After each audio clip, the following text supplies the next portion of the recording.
Let's move to the Delhi Capitals. There's a captain conundrum that they've seemed to have resolved by making David Warner captain. But what about the wicket-keeping question?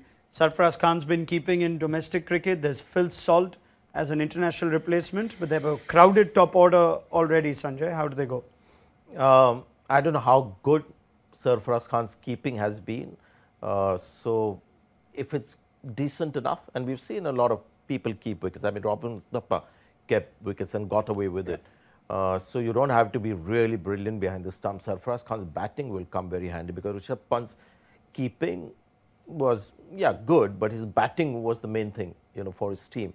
So anybody who can fill that void also more than the keeping is the one that you've got to go. Phil Salt, there's lots to like about him, but Indian Premier League, Indian pitches, turning pitches, Sarfaraz Khan, and whatever limited opportunities if you've seen, he gets a couple of games per season.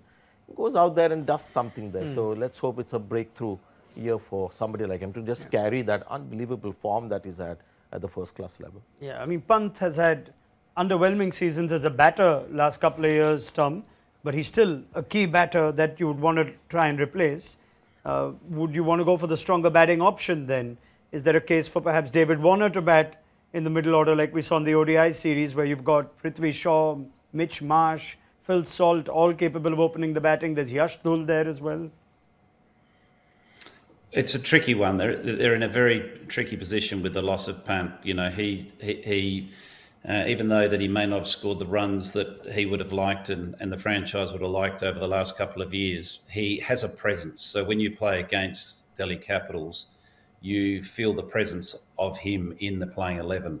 And your planning and your thinking is very much centred around that threat and that danger.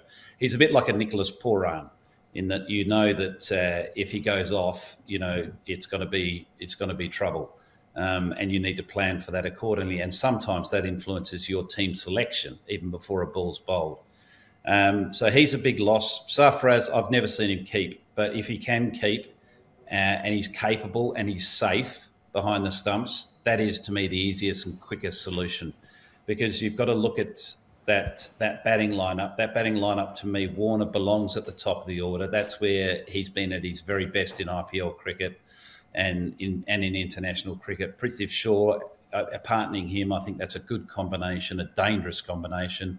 Mitch Marsh at 3, I think he's got to play, and Rodman Powell in the middle, at 5 or 6. So they're 3 of your overseas players. Then you've got Andre Nokia to come in to that to fill up that 4th overseas player. So I don't see there any room for Phil Salt as the wicketkeeper batsman when you've got that combination of 4 overseas players.